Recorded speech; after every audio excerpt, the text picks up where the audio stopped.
today I'm with artist Jamie Cain, and she is based here in Alpharetta, and I'm at your beautiful home.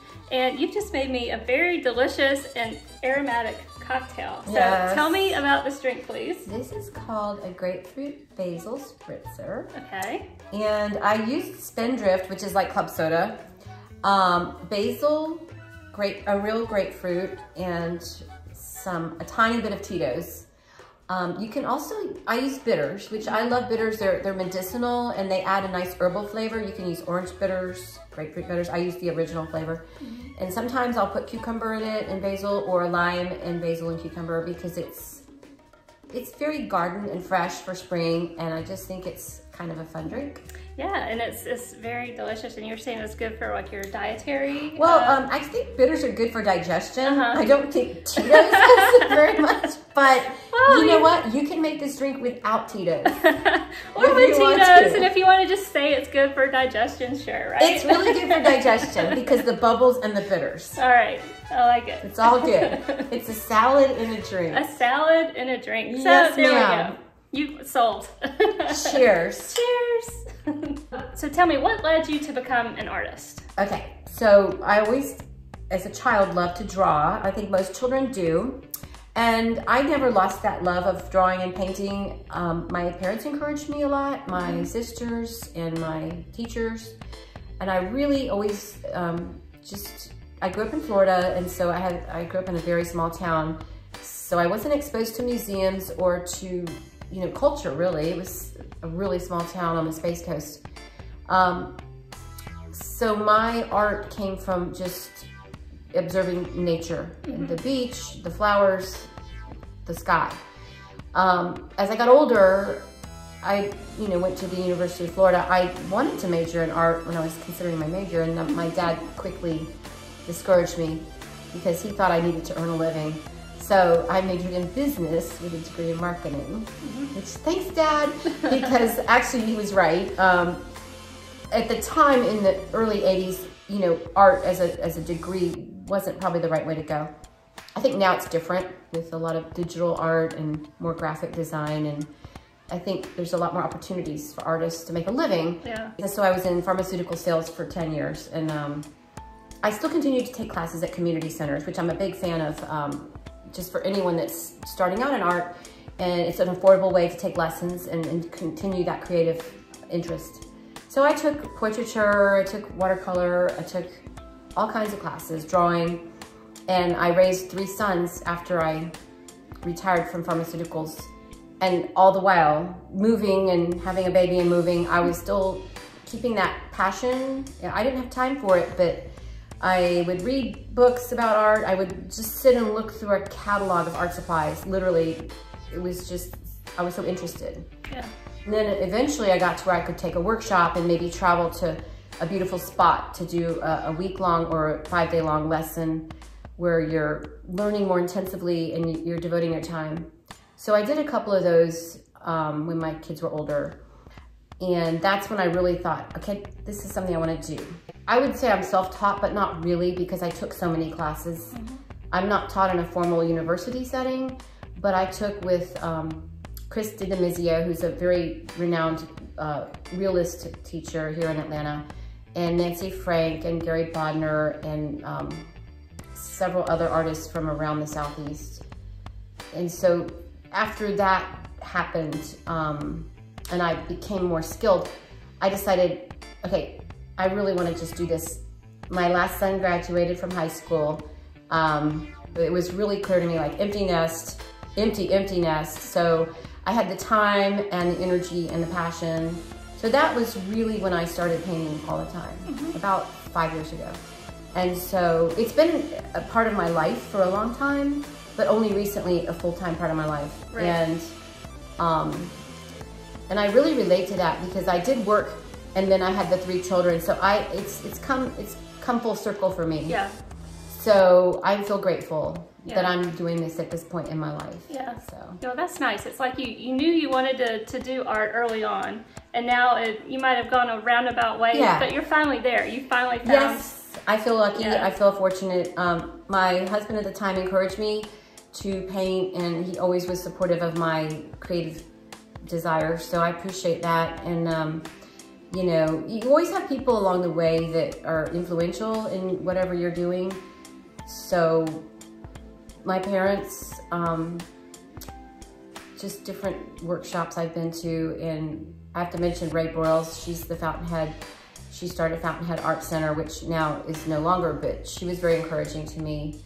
And other artists that I've worked with and painted alongside of have always, you know, we all lift each other up. Yeah. And so I have to give a shout out to those people. Yeah, very important. Yeah, yeah. You know, I read online that you view art as a lifestyle. So tell me a little bit more about that and how other people can maybe work that into their lives. Okay, so for me, I love it so much that it's kind of how I go about my day.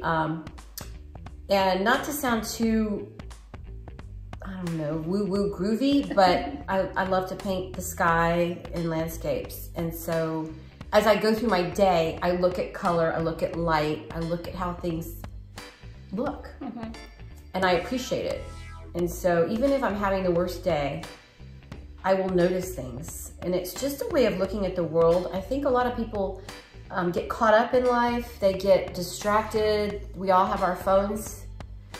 This is all, you know, in the past 10 to 15 years that we're all obsessed with our phones.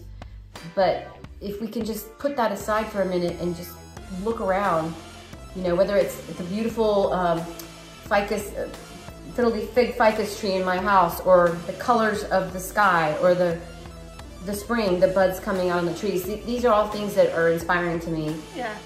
Or if you're talking to someone and you're not quite sure you're following what they're saying, just look at their shape of their face or the color that's on their hair. And it's just a way of living, and you go through life and every moment matters because you don't want to miss anything. Yeah. So when I say it's a lifestyle, I love to look at art books. I love to, when I travel, I take a small gouache, which is opaque watercolor basically, and I take my block of paper so it's easy to travel with, and I love to paint. And I remember a painting from travel so much more than a picture I take with my phone. And I take a zillion pictures with my phone like everyone else, but when you sit, even if it's 10 minutes to sketch or to quickly paint a scene that you're looking at, it's in your mind so much more beautifully and more permanently than with your phone. Yeah. And so then I sometimes frame them, or I make a little card and send to someone that maybe I traveled with. And it's just a way to really be in the moment in life and to remember your life, because it goes by like that. And so for me, when I say it's a lifestyle, it's just a beautiful way to go through this world. Yeah, I agree. And I think an artist's eye too, I think just looks at things so differently, you know, just like, you know, you might, it's like, oh, that's a chartreuse green, where, you know, right. or like that's or sometimes I start to think about like what colors I would mix together to make that green, you know, or exactly, you know, and I think artists just like look at things so much more differently. We do, and I did even before I started painting full time. But I think it's some people say, oh, you're talented. Well, actually, I think I'm interested and curious, and I have a desire to paint. The talent part, I don't know, it's a lot of work and it's a lot of classes and it's a lot of time, but if there could be said, yes, some people maybe have an innate talent to play piano or something, but they also spent a zillion hours practicing and lessons. So I would say it's more of a curiosity and interest and a love to paint or to draw and to make art. Yeah.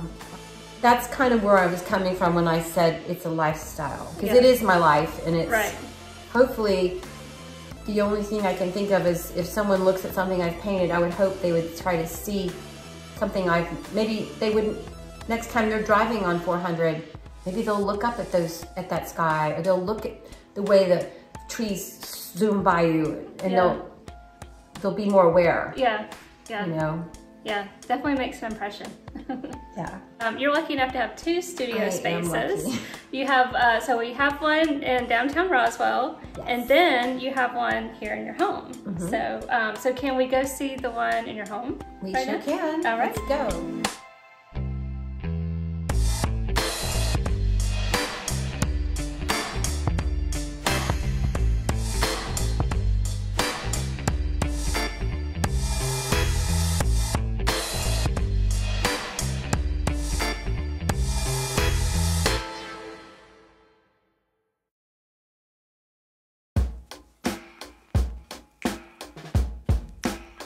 welcome here. This is Atlanta Street Art Collective.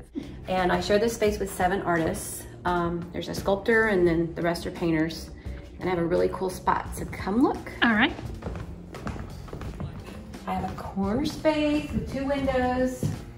Right now the sun is setting, so it's a little glowing. And I've been really fortunate to be able to paint here and paint with other artists in Atlanta. So come on in. All right. So I'm doing acrylics right at the moment here because my oils are at home in my basement. Some people are bothered by these odors, so I just work in acrylics here. And this is my palette. I was earlier working on this cloud painting. I have a lot of supplies. I do have a little bit of an art supply addiction. I love paint, I love brushes. It's all fun. So right now I'm working on this one scene. It's more marshy, it's not really mountainous, and then the sky. Yeah. This was a mountain lake with a lot of forestry and the Blue Ridge. A friend of mine had done a photograph of Hilton Head, her morning coffee looking out at the ocean. So that's just standing on the boardwalk getting ready to hit the beach and when it's sunrise. All right, so tell me about your highway series that you did. So during pandemic, I noticed, people were either driving instead of flying, or when you did drive somewhere, there was nobody on the road because people weren't going to work. So I just started taking shots when I was driving of, going up 400 or going through Crabapple. And so this was kind of taken with the idea that the sky looks stationary, but when you're driving, everything flies by. So it gives you the feeling that you're actually on the road. And it was just sort of an idea that I had that we're all kind of in our cars alone or alone in some way, instead of traveling like we used to. So that's what this particular series was about. Yeah, and this one's downtown Alpharetta. I'm actually not done with it yet. I'm still working on it, but the sun was setting and I was in downtown Alpharetta and I thought that was really pretty. So this one, like I said, it's a work in progress, but the other ones, that was where I had that idea. The thing with animals is I really always loved animals. I'm not truly an animal painter, but I do some for commissions. I do some just because I love them. I did this eagle for my son who was in the Marines. And then the hawk I don't know, I think hawks are cool. So that's the story with the animals. Yeah.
So Jamie, tell me, what's some of the best advice that you've heard that you would like to pass along to another artist? Okay, the best advice comes from April Riley, among other artists, but her most significantly. She paints with me and she's a wonderful artist. She said paint every day. Okay. So the best advice is paint every day, or draw every day, or do something creative every day. Yeah. Sometimes you can't paint if you're traveling, but you could leaf through an art magazine at the airport, or you could go look at art in the hotel. So in June, I'm going to the Van Gogh experience down in Atlanta with my girlfriends, who none of them are artists, but I got a whole group of friends to do this. And so if you always just make it as a lifestyle, but every day I try to get to my studio, let's say. I try to get there every day, and then if I get there 4 or 5 days a week, then that's awesome. Yeah. And then the days that you don't paint, you're just constantly looking for inspiration and looking at things that you might want to capture. Yeah, I like that. The best advice would be paint every day. Yes, art every day. Yes. Okay, so tell me, do you have like an artist bucket list? Is there something that you really hope to accomplish one day? Yes. Okay. Okay. So last May, I was scheduled to go to Provence to paint. There's an organization called Workshops in France, which I had dreamed of doing, and then, you know, things happen and kids and selling a house and da-da-da. So I finally signed up for it last May. And then the pandemic hit, so obviously France was shut down and that was canceled. Oh. So I've rescheduled for this September. Hopefully it'll happen. We'll see. But the bucket list would be paint in France. Haven't been to France. I know it's crazy. I'm an artist. I haven't been to France, but I'm planning. That's my bucket list. And then beyond that, just being in a significant gallery would be another bucket list of mine, so that I can sell more work and share my work. Yes. That would be a bucket list. Awesome. Okay, so here's a fun question that I like to ask everyone that I interview. If you could invite anyone from history, living or dead, over for a cocktail, who would you invite over for a cocktail and why? Okay, so there's a lot of people I would invite over for a cocktail or just to talk about art. But the one I just popped into my brain most recently was Jim Carrey, because first of all, he's freaking hilarious. Yeah. I just think I would be rolling on the floor laughing, and he paints.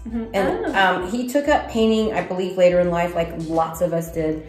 And his paintings are really interesting, and some are political, and, you know, even though I don't probably share his politics, I think he would be fun to have for a drink, talk about art, and figure out what's going on in there. Yeah, he would be a very interesting person. Yeah, so that's what I pick. No, that's a good but pick. There's probably hundreds of people that I would choose to do that with. Yeah, that's a solid pick. Yeah. The other one I would pick is George Bush, because, you know, being a president would be interesting to talk to him. And then he did a series of portraits of, I believe, like the famous people, like leaders? Soldiers. That were wounded or killed in Iraq and Iran. I'm pretty sure they were serving in the armed forces, and that was really meaningful to me. Yeah. I would love to talk to George Bush also. Yeah, he would be cool too. I know, I thought it was so cool when I found out that he was a painter too, and was doing all these really cool portraits. So. And he does a lot of portraits. Yeah. So that's interesting to me. Yeah. Yeah, I think that's a great pick too.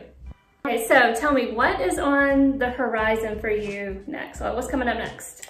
What's coming up next is I'm continuing to do what I've been doing, which is painting every day, almost, and hopefully selling more work. This is always the goal. And just maybe traveling more as the pandemic conditions sort of subside. Yes. And to, you know, really getting back to the bucket list, not only France, but Spain and other parts of Europe where art has more depth, I would say. Yeah. And then the other thing is just continuing to grow and learn. I think you're never done learning. I don't care how long you've been painting or drawing or creating of any sort. You can always learn. Yes, you can always keep stretching yourself and trying. And I'm really inspired by Florida, so Florida might be in my future. We'll see about that. Huh. Yeah, and you also have been doing a lot with plein air, which I got into last year, and I love it. So, and you were telling me about an upcoming event here in Alpharetta. Yes. Okay. So I just recently signed up for this Alpharetta paint out, and it's through the Alpharetta Art Center in Alpharetta. It's pretty recently formed, but they have a lot going on now, and they'll be painting out in Alpharetta downtown. And it's a competition, which I've not really done this for plein air, but when I like to travel, so this is meaningful to me because it gets you in the mode of setting up an easel outside and dealing with the elements, whether it's bugs or sun or wind. Right. And it's also a good way to just enjoy wherever you're at. Where I live here, but I've never really painted here. So for me, it's a good thing. They have these things in Atlanta, the Olmsted, and then they have paint out at the Chattahoochee. So I'm excited to do this in Alpharetta. Yeah, very cool. Yeah. So Jamie, you also have, so you're online too. So how can people find you online? Okay, so I'm on Instagram, which is at Jamie Cain. And it's where I use Instagram just to post my art. And then I have a website that I'm still kind of tweaking, but it's jamiecain.com. I was actually able to secure my name. So if people want to look more into what I'm doing, that's where they can find it. Okay, very cool. Well, we'll definitely have to check that out. Thank you. So, well, Jamie, thank you so much for inviting me over to your home, and to your studio downtown in Roswell. It was so much fun seeing where you work and just learn more about your process and inspiration. Thank you, Katie, for doing this. I appreciate it so much. Sure. Thank you. And of course, thanks for the delicious cocktail. Oh, you're welcome. Cheers. Cheers.